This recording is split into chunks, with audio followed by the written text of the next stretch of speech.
সেই কৌশল না।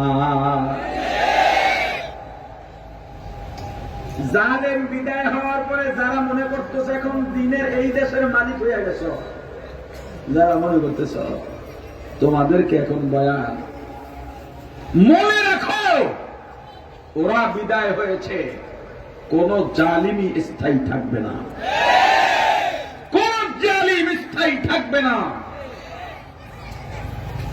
যেই ছাত্ররা আন্দোলনে নেমেছে ওরা জানতো এই আন্দোলন ফেল করলে একটাও বাঁচত না, হয় ফাঁসির কাষ্টে না হয় আয়না করে।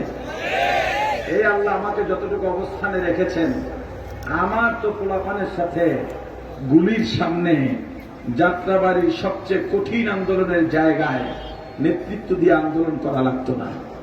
আপনার কি মনে হয় আমি কি এটা বুঝি নাই এই আন্দোলন ফেল করলে আমার কোম্পানি শেষ, আমি নিজে শেষ, আমার প্রতিষ্ঠান শেষ, আমার বাড়িঘর সব শেষ হয়ে যাবে? বুঝি নাই? কথা বলে না। জীবনের মায়া ত্যাগ করে রাস্তায় নেমেছি তোমাদের নব্য জুলুম দেখার জন্য নয়।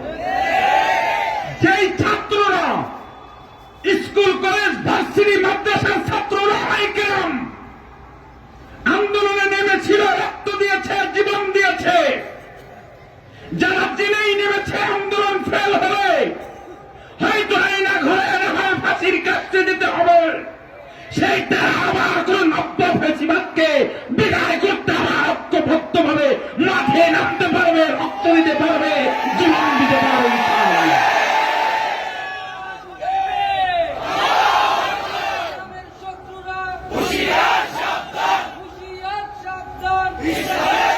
ইতিমধ্যেই কয়েক জায়গায় খবর পেয়েছি মাহফিল বন্ধ করে দেওয়া হয়েছে। স্টেজে আলেম আলোচককে অপমান করা হয়েছে। যাকে অপমান করা হয়েছে সে কোন ফেরকার কোন দলের এটা দেখার দরকার আমাদের নয়।